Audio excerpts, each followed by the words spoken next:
Hello everybody, welcome to Tuesday. To be honest, I'm not sure what the topic is this week. From Anthony's video, it appears that it has to do with favorite inanimate object in your house. I can't follow the long, disjointed exchanges on Facebook, so I'll go with that. Well, I think Anthony, to quote Margaret Thatcher, hit the right nail on the head in choosing the refrigerator. I think that really ends the conversation. So what I'm going to do is sort of go off from that, still on a general topic. I was texting Lewis Hannigan, and it got to a point about the whether he preferred D.C. or Boston. And I said I preferred Boston because I don't like D.C.'s swamp-like humidity.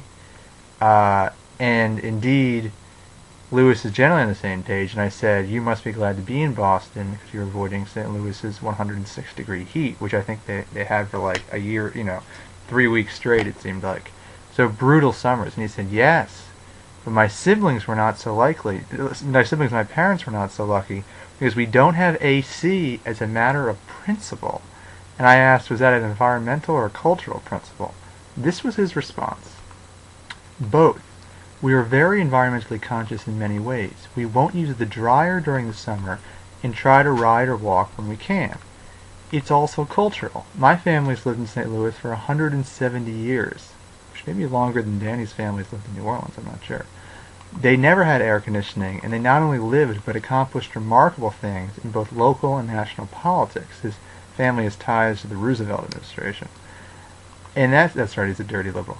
And that's true of not only Hannigans, but people in general. So we see no need to count ourselves special or different and adopt this practice which makes people soft. Ellipsis. Wow. So I think if Lewis were asked this question, he would not choose the air conditioner unit as his favorite inanimate object, despite living in a place with excruciating heat and humidity. Whew. That's all I really wanted to say. You'll notice that my window's open. The temperature I read was 74 with 69% humidity. In my bedroom, it is certainly hotter and more humid than that. You'll notice this window behind me. Danny and Elizabeth can attest. It is the only window in this room. Not only is the boiler or whatever downstairs right below this room, but there is no cross ventilation. So this room is always many degrees warmer than the rest of the house. And now that my parents are gone for the week, I can get away with not having the air conditioner on, which I generally prefer not to have, and it's not that hot with a fan. It's at least, by my low threshold of tolerance, bearable, so I'm having it off. My dad has to have the air conditioning on. That's his prerogative.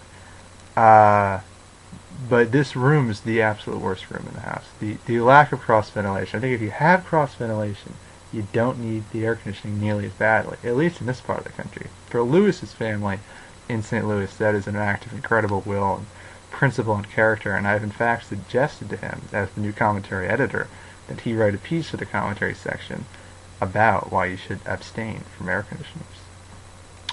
So that's all. I again agree with Anthony about the refrigerator. Just wanted to share that crazy tidbit about Lewis Hannigan and his family's moral opposition, as it seems, to the air conditioning unit.